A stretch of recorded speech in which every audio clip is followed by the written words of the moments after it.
righty, good morning, everybody. If you can make your way in here, that would be great. We'll get started here in a few.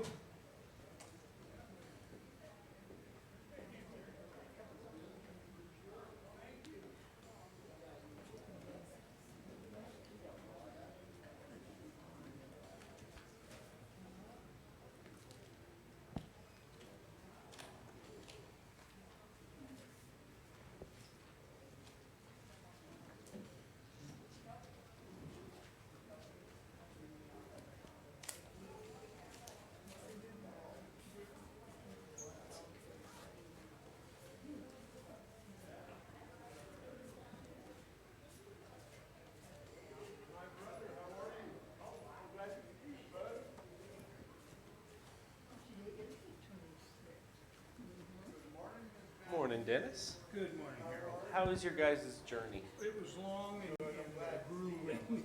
Yeah? Let's say, did you get caught by all the weather and We stuff? had a lot of it. I was Yeah. just telling some, we had really, without exaggerating, 1/3 of our roads were clear and nice and the rest were poor, bad, or flat off. Yeah. It was not a nice trip. You know, we did it twice.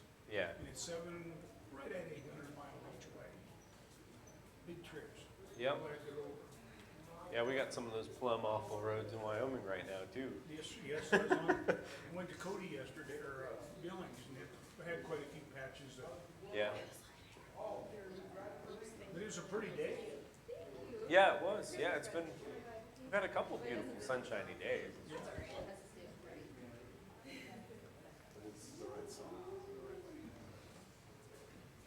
Oh, yeah? Is the slide right? Yeah, I was just talking to Larry about that song like 2 weeks ago, we couldn't find it. It's like, so. All right, guys. Are you tired of the sacrificial system laws yet? Yes. That's the question. Do you know how to make a sacrifice to the priest so they can eat it afterwards? Right? You can find it. I could find it. I don't have it on my heart necessarily, but it's there, right? All right, so this week we read February 19th through the 25th. So that would be last Sunday through yesterday through Saturday. Oh, hey, Courtney, will you go get the basket and the names? I'm sorry. Can I turn you down a little? Yeah, turn me down a little bit. I'm always too much anyway. I forgot about the basket, you guys. That's really, really important. Next week, Courtney, Jordan, and me and the kiddos will not be here. So for the Bible class time, JD has agreed to facilitate you. So be prepared for that. He might rule with an iron fist. I might be a little easygoing compared to him. I don't know. But anyway, he's going to be prepared for that. So I ask that you give him even more respect than you give me and bring him some good questions. And that won't be, well, if you start at the bottom, you can only go up, right? All right. So in the Old Testament, we've been hanging out. We're still in Leviticus. That's why I said, are you tired of the Old Testament law yet? But we've been looking at all the rituals, the commands, I guess you could say. So we read Leviticus 7:28 through 18:30. And Leviticus gets a bad rap because that's what Leviticus is all about, right? So looking at what we talked about this week in the Old Testament, we looked at the offerings, kind of specifically where we picked up. We're kind of in the middle of them, right? But we looked at the offerings and the portions that are for the priests and what they can eat, all of that. From there, we kind of dove off into the priests for a second. So we looked at probably the modern word we would use is the ordination of the priests, but the appointment, how that was to work, who they were, and Aaron and his sons were the specific group, right? Aaron and his sons were the ones that were to be the priests. And so with them, the offering began. And as soon as they were appointed, that was their job, right? They got dressed up, literally and figuratively, to serve that role. But right after that, we see the story of Aaron's sons, Nadab and Abihu. And even though they were appointed, anointed, and put on the robes, they still failed, right? They did something displeasing to God and didn't make it out alive. So God's basically saying, hey, this is serious. This is serious. The wrongdoing resulted in serious consequences for Nadab and Abihu. Right after that, I thought this was kind of interesting. You guys can maybe give me some comments on this one a little bit. We go Nadab and we go Nadab and Abihu, and the very next thing after that, it talks about how the priests are not to operate drunk under much wine, right? So the very next thing is Nadab and Abihu messed up, and then it talks about don't be a drunk priest. I think that's very wise advice. So some commentaries speculate that maybe part of the reason that they messed up is they were being a drunk priest. I don't know. Didn't say that, but it is the next thing that's talked about right after Nadab and Abihu. So I don't know. You can tell me thoughts on that in a minute. We go from the priests and we start talking about all the yummy animals, or not so yummy animals for them, right? We have lots that should be not used for food, that are unclean. We have some that are talked about being clean. So we get a description of all of them, the clean and the unclean. Basically, you could call this little section of Leviticus how to remain holy before God. And that's going to continue into all of their life operations, really. But basically, if you want to remain holy before God on the animals front, you don't eat these animals. And you do eat this. So that continues on. How to remain holy before God continues on into lifestyle stuff, like what happens if someone is sick, or specifically here in Leviticus, leprosy, right? A skin disease. What are they to do? How can they remain holy? So they go to the priests. The priests are kind of the everything right now, if you haven't caught that. They're the doctors, lawyers. Yeah, they're kind of everything. And how they deal with things is they remove people, if you hadn't caught that in Leviticus. So they're removed, either for a time or permanently, depending on the situation. So what do you do with the sick and the leprous? What do you do with the sick people's homes? That was part of it, right? That was on the 23rd this week. What do you do about bodily discharges of various kinds? Oh, loved that section, right? TMI, thank you much there, Father God. But no, instructions for everything, daily life, right? And then we also, if you've ever heard the term scapegoat, you can kind of see the origins of the scapegoat right after this, right? To make that atonement. So we still use that phrase today. I think that's kind of interesting. You don't hear it a ton, but a scapegoat is still, for them, it was literally the scapegoat. But for us, we use it as a term.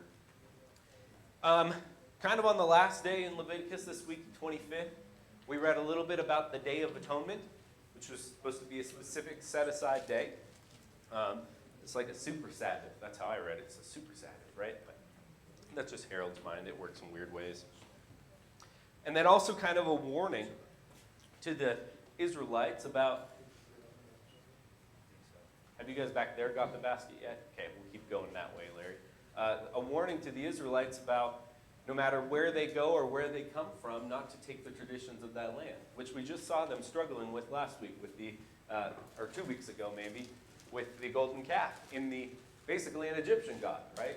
And so God is giving them the warning not to take the rituals or the worship of any other land, but rather stick with me. You know, God didn't say it that nonchalantly. He said, stick with me no matter where you go. Because to Canaan's land, they're on their way, right? So even when you get there, stick with me. That was the Old Testament, Leviticus this week. If you guys have comments, we'll get to those in a second. New Testament. I've been having a little bit more fun in Mark than Leviticus this go around, but we're back with Jesus. That's probably why I've been having more fun. Where we pick up in 19, Jesus is asked about, or maybe more informed, your mother and your brothers are here to see you. And instead of saying, oh, thank goodness, I love my mother, he says, whoa, who's my mother, who's my brother? And he takes this moment of just a normal everyday visit and takes it to a teaching moment. So he says, who are those who are my mother, or who are those who are my brothers? And he says, those who do God's will. And that might not seem super important, but that's something that still means a lot to us today, right? We talk about the body of Christ being a family. This is literally Christ saying that. mothers, brothers, sisters, I don't know. We are the family of Christ with Jesus. That's pretty powerful to think about Jesus being a brother to us. So basically, he uses that and he goes into teaching. He teaches about the parable of the soils. And we've seen this one before, but what were the different soils that the seed was cast on? Give you a pop quiz. Rocky. And rich. Rocky, rich, thorny. One more, right? Missing one? Oh, the birds come in. Shallow, yeah.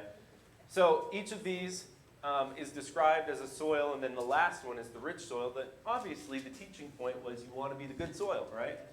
But I don't know why reading it this time, I thought about this, and usually we're like, you want to be the good soil.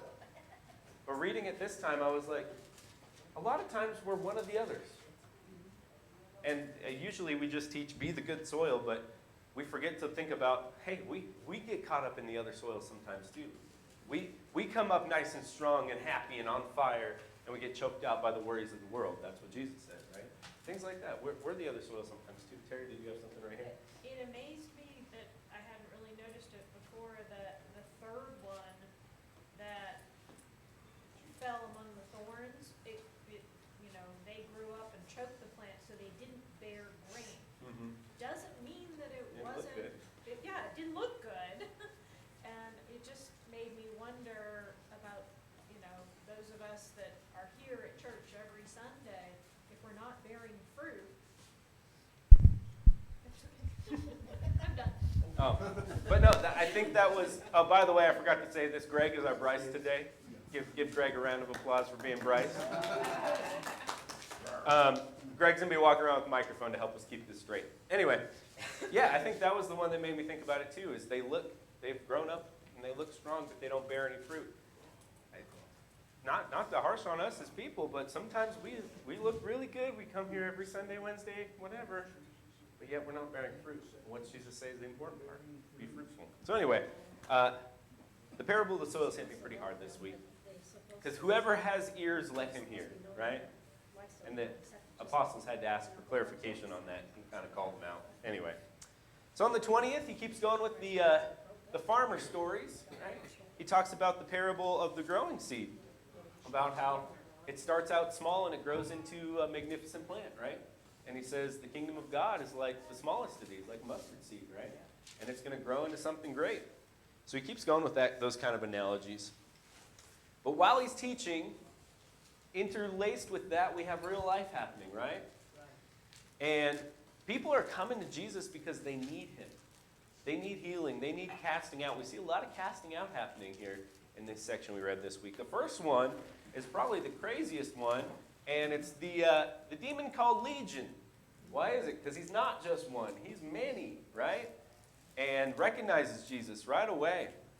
And so this man is there in front of Jesus with many demons, legion in him. And so Jesus casts them out because they don't want to be cast away. They want to be put into something, right? So he casts them. Yeah, Terry's got a good question on that. We'll talk about it in a second. They don't want to leave. They want to be someplace else there. And so Jesus gives them their what they want, puts them in the pigs. All of them, thousands, right? Am I right on that? Run to the water and drown themselves. I don't know why they wanted that over just being let go. But anyway, that's what happens, and everybody tells Jesus, get out of here. That's terrifying. They basically chase him out of town, and I kind of get it. That's terrifying, right? So leave, Jesus. But he's going to continue to heal and cast out. 21st, we have Yairus come up to him, or Jairus, depends who you ask. I think it's Yairus, but that's Jairus. He comes up and he says, hey, my daughter is dying. Can you come heal her? And Jesus says, yeah, whoa, who touched me? Right? That's kind of how it's interlaced within the story. And so we have the woman who touched his cloak and is immediately healed. And we see a big piece of faith right there. Because she didn't even aspire to talk to Jesus or shake his hand or, get spit rubbed in her ears like we see later this week. No, she just wanted to touch his cloak. She had that much faith. And so he uses that moment to not only heal her, but teach people there as well. Do you want to hold it till we're done? Okay, if you can remember it, that's cool with me. Okay. But then he gets back to Jairus' daughter, and, she's dead. He had a little detour. And everybody says she's dead. He says, no, she's just sleeping. And they laugh at him. And he goes in and he says, hey, wake up, little girl. She's only sleeping. Get up. And she gets up and says, give her some food. And he, what wasn't there also was not anything special. He just said the words. On the 22nd, we see Jesus' life continuing. He heads home, right? He heads back home. And he's teaching and healing and doing miracles there too. Sometimes we forget to say that. He's doing the same things that people would be like, whoa. Well, instead of going, whoa, they say, hey, isn't this Jesus, the carpenter's son? Don't you know his brothers and his sisters and his mother? There's a little pin note for you. He had mothers, brothers, and sisters, didn't he? Everybody knows him. He's just Joseph and Mary's boy. And so they don't really respect or listen to him. And so he says to the apostles, a prophet is not worthy in his own hometown. And that's going to be true for them too, and they're going to have to shake the dust. So he sends them out 2 by 2. And he's going to go out as well, and he's sending them out to all the different regions. And he tells them the same thing. If somebody doesn't receive you, shake the dust and move on, right? But also right here on the 22nd, we have a little sidebar story about John the Baptist. John the Baptist has been a sidebar story the whole time, right? But this is the end of his story because even though he's been in prison, he's been held captive, through a chain of events, we see his murder. His head on a platter, even though that's not what he wanted to do. So that's the end of the story of John, and Jesus is going to continue the work. On the day, the 23rd, Jesus was seeking some rest. He specifically told the apostles, let's go get some rest, let's get away from the people. But by the time they got to the shore, he saw what? Sheep without a shepherd is how you would say it. So instead of taking rest, he took a time to teach. Which, those are completely opposite if you didn't know that. Those are not the same thing. So he taught. And at the end of his teaching, we see the miracle we've talked about before. We see 5 loaves and 2 fishes being made into meals for 5,000 men, not including the women and children, with leftovers of 12 baskets. Man, the apostles got to witness that. Interesting. Crazy. But Jesus did it. Even a miracle of just some food. He took care of people. And that's kind of where we wrapped up the 23rd. So we pick back up on the 24th, and we're getting close to the end of the week here. But we see basically people nitpicking at the apostles, right? Because the apostles didn't wash their hands. Gross. Okay, not only gross, but unceremonial, right? Against the law, basically. So he gets called out for that. The apostles get called out for that. Continues with other stuff. And Jesus takes all of this time when people are worried about washing of hands and being clean, and he teaches about what's clean versus unclean, right? And basically, if you had to boil that all down, which I think there's some really good stuff there, if you had to boil it all down, Jesus says, it's not about what goes in, but it's about what comes out, right? So he's like, again, this applies to food, to things you might hear, to media you consume, whatever. He says, it's about what comes out. It's about the envy, the hate, the dissension. He lists them, right? And it's funny, if you see what he lists, it's like, these are things people deal with. That is what will be unclean, what comes out of you. So, it's not what enters, but what leaves. Last day, the 25th, we see Jesus healing the demon-possessed daughter, the deaf and speech-impaired man. That's the spit and touching the tongue, and that's weird. But anyway, he does it, right? He's healing both of those people. And again, after he's teaching, the apostles go, man, there's all these people. They got to eat. Jesus recognized that. They came from all over the region, right? And I just can't, I have to read this like this. So Jesus says, how many loaves do you have? And I would have to feel as like, you know, it doesn't say who it was, but if it was Peter or somebody, it'd be like, 7. Like they finally got it, right? Maybe, I don't know. But like, Jesus, you just saw this last week, guys. But they say, oh, 7 and a couple of fish. And so this time, Jesus feeds at least 3,000 men. And he gets better on his leftovers because there's only a couple baskets left over, right? 7 baskets? 5. 12 and 7. Anyway, he's getting better on the leftovers, that's my point. So he does the same miracle again, and the apostles still had to worry about food, which is funny to me. All right, that's Leviticus, that's Mark, that's the main 2 groups that we talked about this week. Still touching on wisdom in Proverbs a little bit and David's Psalms. All right, I'm going to come over here first. Or Terry, did you have something else, or did you already say it? Okay, I'm going to come over here first to Miss Barb.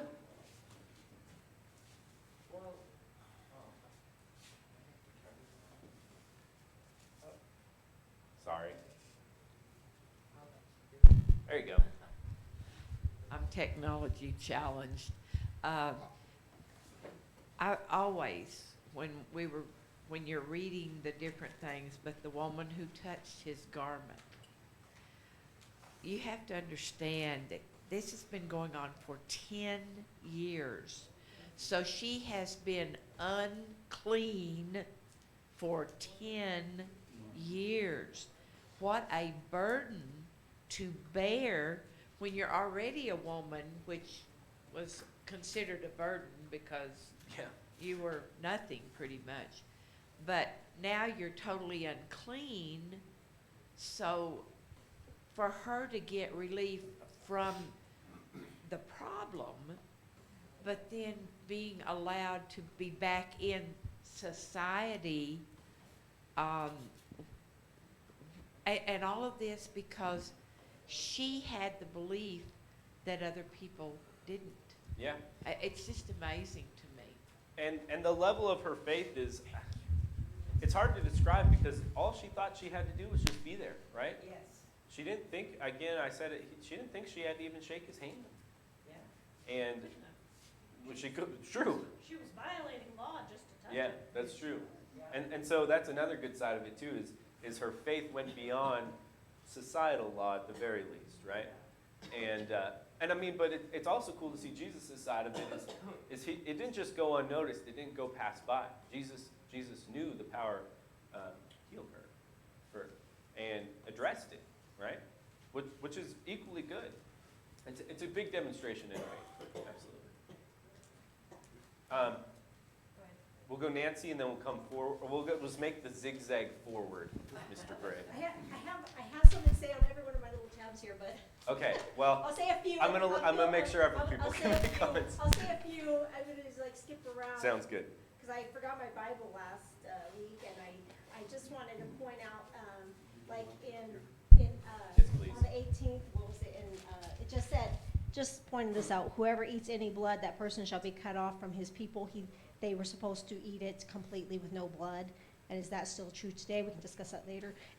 And I also wanted to point out in Psalms 37, 1 through 11, that sounds a lot like the Beatitudes. In 9, it says, for the evildoers shall be cut off, but those who wait for the Lord shall inherit the land. Sure. That sounds like a beatitude to me, and maybe state a little different. In just a little while, the wicked will be no more. Though you look carefully at his place, he will not be there. But the meek shall inherit the land.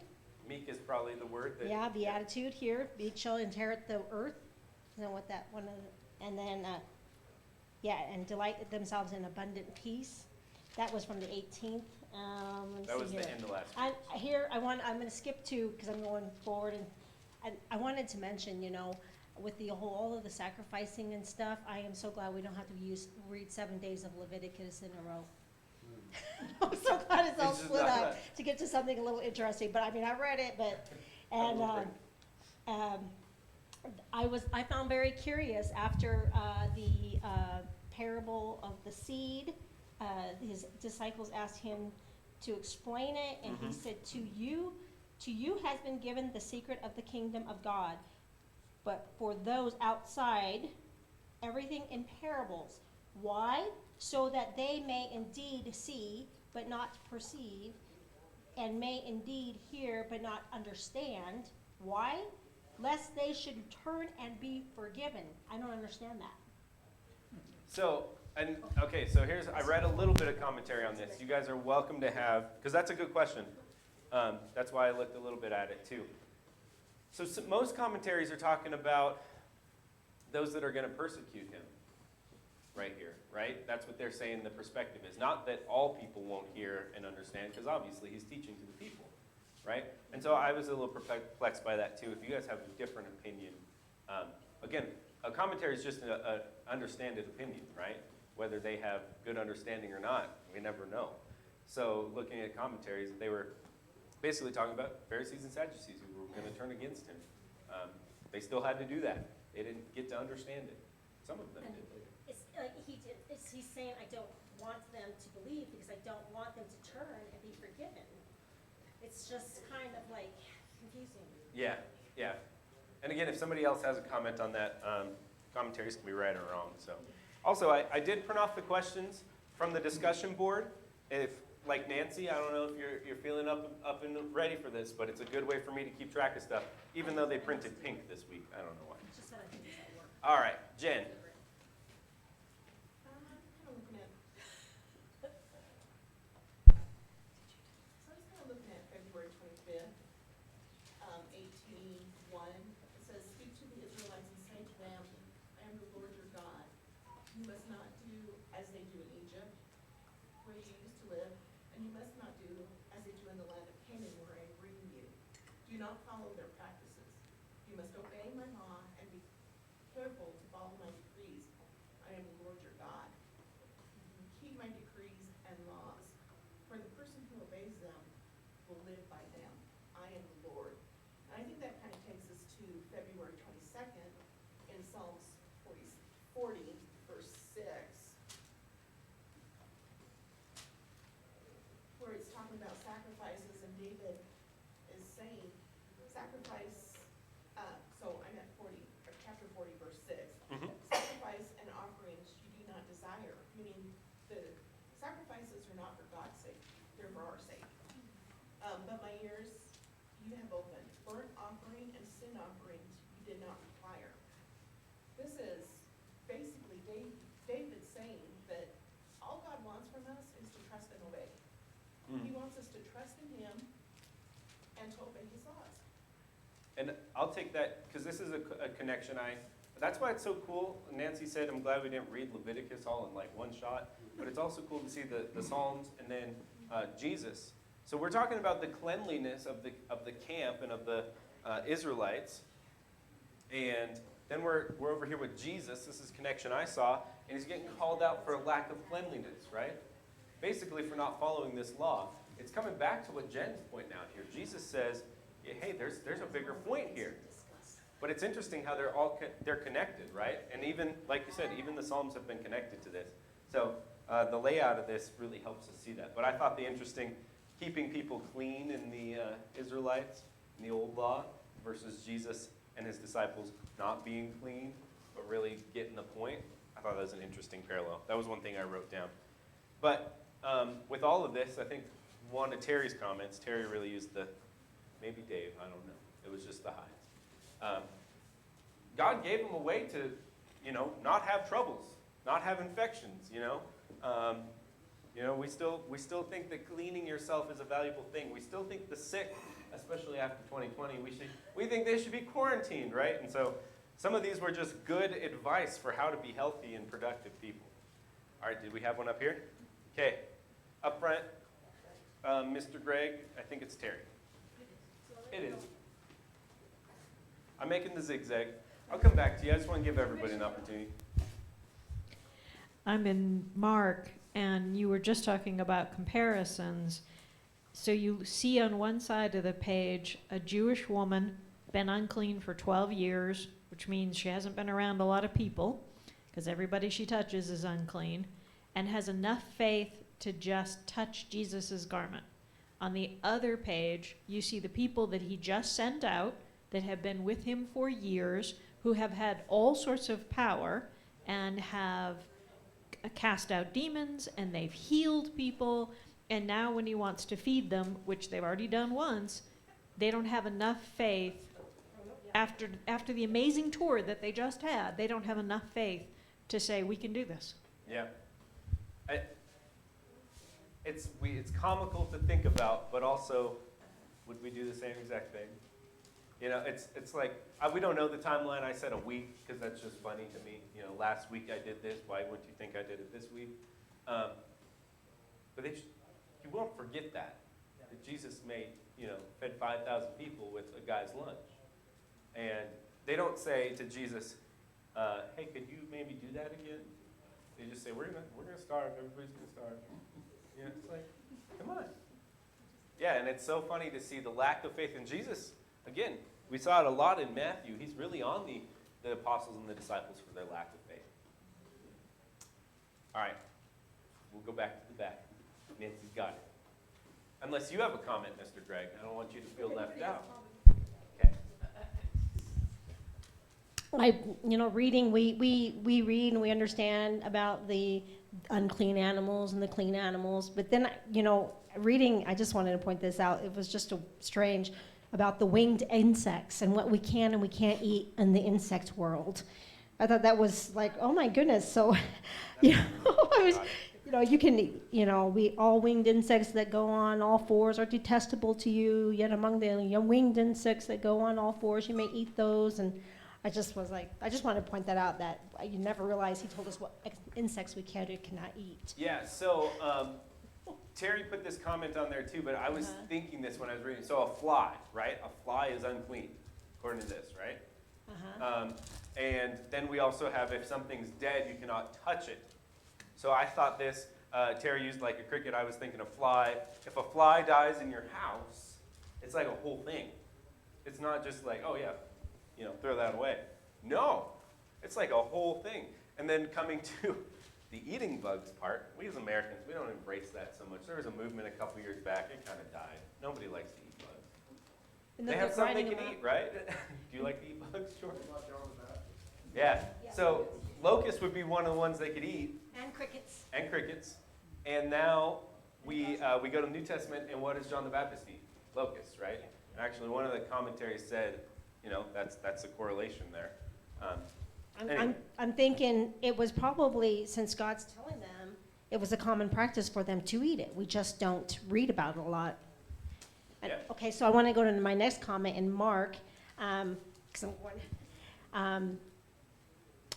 The ruler that came down, it says, then came one of the rulers of the synagogue, Jairus by name, and seeing him, he fell at his feet and implored him earnestly, saying, my little daughter is at. Now, we've read this story a lot, but I just was like, oh, he was a ruler of the synagogue. So not all of the rulers of the synagogue were against Jesus or unbelievers. Just that was a little bit.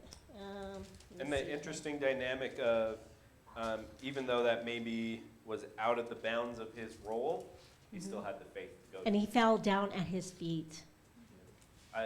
If we'll get one more from you, Nancy. Is that what you Okay, have? one more. And then I'll go. I've got Okay. 2 more coming up. So. So in Mark, I'm talking about Herod. I found this a little bit curious. When he heard about Jesus, he believed it was John the Baptist reincarnated or alive again. And it seems like he was excited about it. He said, for Herod feared John, knowing that he was a righteous and holy man, and he kept him safe until he Until he could. And that's a lesson. Don't promise somebody something you may not be able to keep. You better before you promise somebody, because he had to behead him, but it really disturbed him that he had to do that. And he says, when he heard him, he was greatly perplexed, and yet he heard him gladly. It was like he was happy, thinking that John the Baptist was reincarnated. No, it said, I think it talked about how he liked his teachings, right? Yeah. Of John's. And that is a good lesson, Nancy. I'll give that one to you. He gave a bound, but it was huge, right? He said, I will give you anything up to half of my kingdom. What a waste just for one head of a whole kingdom, But don't just make a big, broad promise you can have anything. That's a good takeaway. All right, Jen. Careful what you promise. I think going where Nancy was, I think John also shows that Herod was interested when Christ was being crucified. Yes. But my comment is going to come from Hebrews 9, verses 12 and verse 22. And not through the blood of goats and calves, but through his own blood, he was entered the holy place for once for all, having obtained eternal redemption. And then verse 22 says, and according to the law, one may also say, all things are cleansed with blood, and without shedding of blood, there is no forgiveness. And that kind of goes along with this week's reading from the 25th. I want to start in 17:11. It says, for the life of creature is the blood, and I have given it to you to make atonement for yourselves on the altar. It is the blood that makes atonement for one's life. And then also in Leviticus 16, also on the 25th, 16:30, it says, because of this day atonement will be made for you to cleanse you. Then before the Lord you will be cleansed from all your sins. So that was kind of like you were saying, the holy day of atonement. And I think it's interesting to see that that day, is centered around blood and life. Without the blood, you don't get the life. So basically, Jesus. And I find it very interesting that this was not December 25th. This was August 10th, or the 7th day of the 10th month. And Courtney mentioned this, I think, last week. The fact that you have to take a life, you're completely involved in that process, right? We read last week, like with the bird, you have to break its neck, but not break its neck off, basically. What's that? Ring it. That's the right word. Ring right? You get to experience the blood to make the atonement, right? You're not separated from that. You had to take the lifeblood. And to parallel that to Christ, it's an easy parallel for us to see now because we know the whole story, but that is exactly what Christ was doing. Christ was you got involved and you had to sacrifice the blood for the atonement, the once and for all atonement. So to say that the Old Testament and that is not connected is ridiculous because they're the same thing, right? Except once and for all, pretty often if you were me back then for the other ones, right?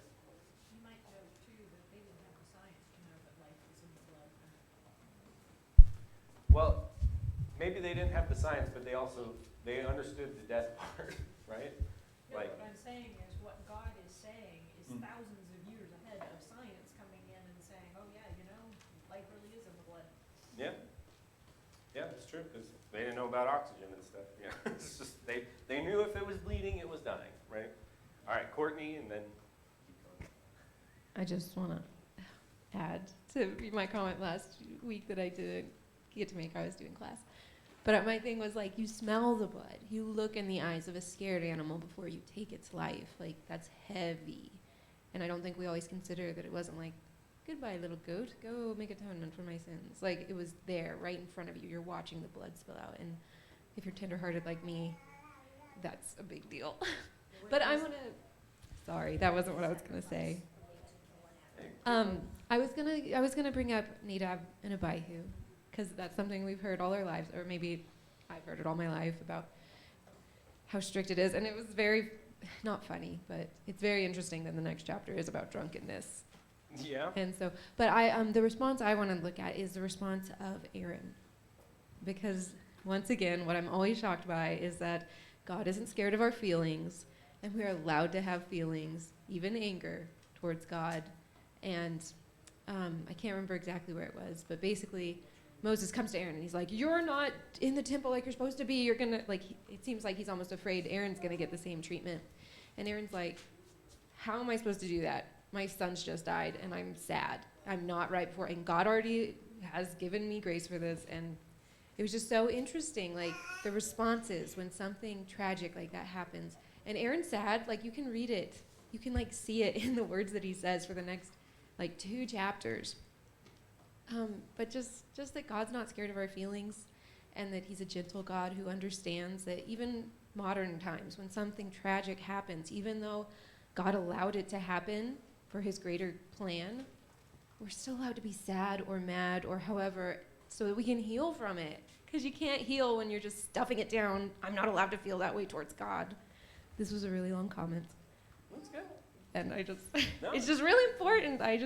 All my life I've been stuffing my feelings. Like, I'm not allowed to feel this way towards God. But I am. I'm allowed. And he knows anyway. And he knows anyways. I'm not even hiding it from him. Courtney briefly touched on it, but usually, and it's, Dennis has a comment next there, Greg, so after I'm done yabbering. Usually the Nadab and Abihu thing, most of the time you see that used as why we can't do something, right? I've seen, or I've heard, maybe not seen, but I've heard, like one cup congregations say we really want to do one cup because we don't be like Nadab and Abihu, bringing in something foreign, which to them would be multiple smaller cups, right? And so you see that as an example a lot of times. That's usually all it's ever taken about, It's not looked at in its greater context. It's not looked at about Aaron and drunkenness maybe or any of these things. It's like too zoomed in, you didn't see the whole picture. So that's interesting to me. I thought that when we read it. Dennis? Yeah, I was thinking about the Nadab and Abihu thing, and you gave, Yeah, sorry, we've been shutting it off. Slide it all the way up. There you go. that work? Yep. Okay, on the Nadab and Abihu thing, you gave a good example of the idea that which is not commanded is forbidden. A lot of our brotherhood thinks along those lines, and each one rejects its pet item or 3 items or 52 items. It's not in there, therefore you can't, or you're going to hell, and you're not a true Lord's church and stuff. These And- 50, but not those 50. And Yeah. yes, and we all pick and choose Yep. the number of them and the extent of them. But anyway, Nadab and Abihu is always used. It said they offered strange fire, which God had commanded them not. Well, when you look back, that's Leviticus 10, 1 and 2. You look back at Exodus 30, verse 9 and 10. God had already flat out said, you don't offer strange fire on this altar. It was a clear command, thou shalt not. God had looked at it and he said, not. You don't offer strange fire. It wasn't a case of Nadab and Abihu violating silence. And by the way, I heard a couple mentions of so-and-so being righteous man. There is a verse or two that says there is none righteous, no, not one. But I've been seeing this guy was righteous, this woman was righteous, this guy, and it's everything from kings seeing it to neighbors to wicked people seeing it, as in the case of Herod and John the Baptist. There's a lot of righteous men in the Bible. Righteous Lot, that righteous man, was vexed in his heart by all the evils around him. What great thing did he do that made him righteous? Well, just the fact he could be vexed by evil might have been enough. Yeah. Jen, did you have another comment? Okay. Brenda did? Okay, we'll go Brenda and Nancy, and that's where I'm going to have to wrap it today, okay?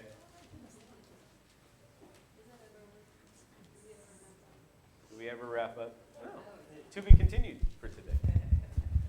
All right, Brenda. I think we haven't talked about faith enough. We criticize the apostles for not having faith with the second feeding of the people. We criticize the Israelites for not having faith in trusting God. But faith grows, and that was one of the parables, was that the seed is planted, and then it sprouts, and then it grows, and then finally it produces fruit. We expect the seed to immediately produce fruit, and that produces the unhealthy plants. We don't give people time to spend with God, to grow their faith, to learn how to trust God. We need to go back to, like the seed, we've got to nurture it. With the man with the legion, he was healed, and he wanted to go with Jesus. And the people did not want Jesus around them, and they sent him away. But Jesus would not let the man go with him, but told him to go back and teach. And that's what he did. And when Jesus came back, all the people brought all their sick to be healed. When we have to give people time to grow. All of the people had to grow with their faith. It's not immediate. You can have immediate faith when you read or when this happens, and then the world comes in and steps in and can choke you out unless you have a strong faith. And that's what, to me, we need to dwell on more of a strong faith. To me, reading the Bible is great.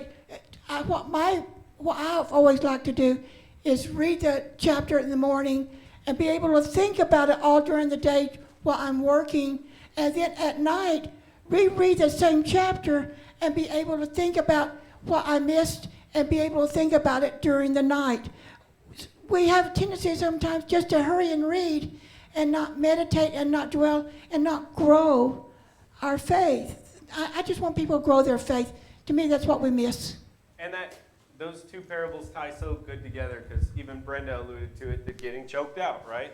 But also the growing up, looking nice and big, but you don't really have faith because you're not doing anything, not producing anything. All right, last comment by Nancy. We got to wrap it for today. Just for today, though. Well, I wanted to talk about that too, about the loaves and some other things, because in Mark 60, 30, and 56, the apostles returned to Jesus and told him all that they had done and taught when they were out. Then he did the fish and the loaves, and then down here it says, for they did not understand about the loaves. So they went out, they did all of that stuff, and then it says they did not understand about the loaves, but their hearts were hardened. So I don't know, did they harden their own hearts, and why? I don't know any of that. And then I want to also point out, we see the statues today about the goat and the horns, and it talks about the goats in Leviticus. Yeah. And there was one more thing. How about this sacrificing? And then he says to let the other one that you didn't cast the lots on to the fellow Azazel shall be presented alive before the Lord to make atonement over it, that it may be sent out away into the wilderness to Azazel. Now, I read that they don't really know what that is. It could be the god Azazel, but that doesn't make any sense to me. Why would God provide the false god? I've been thinking maybe, is that maybe a place or a land? That's what I'm thinking. That whole Azazel thing kind of made me confused. And let me see here. I just want to find some verse where it says the goats. Goat demons. So they shall no more sacrifice their sacrifices to goat demons. So when you see that head of the goat, it's a demon. Stay away from it. I was going to say, scapegoat. Let me see if I can find the scapegoat.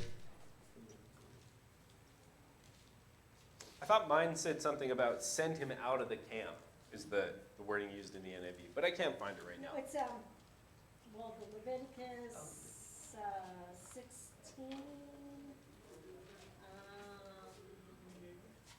10, 8 through 10, or 6 through 10.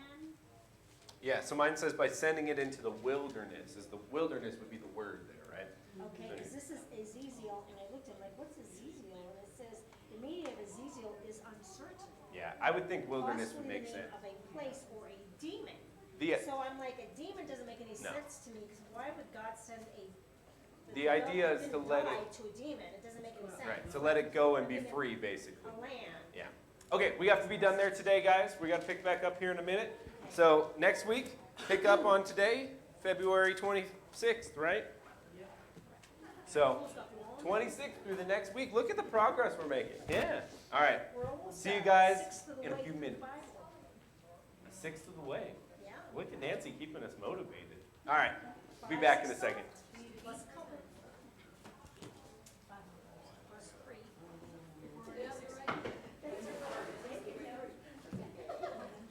You want to give me that? I won't make you chase me down. I got to go back there. I do that. I love you.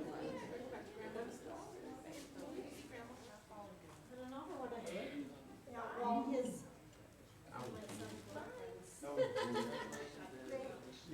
you're trying to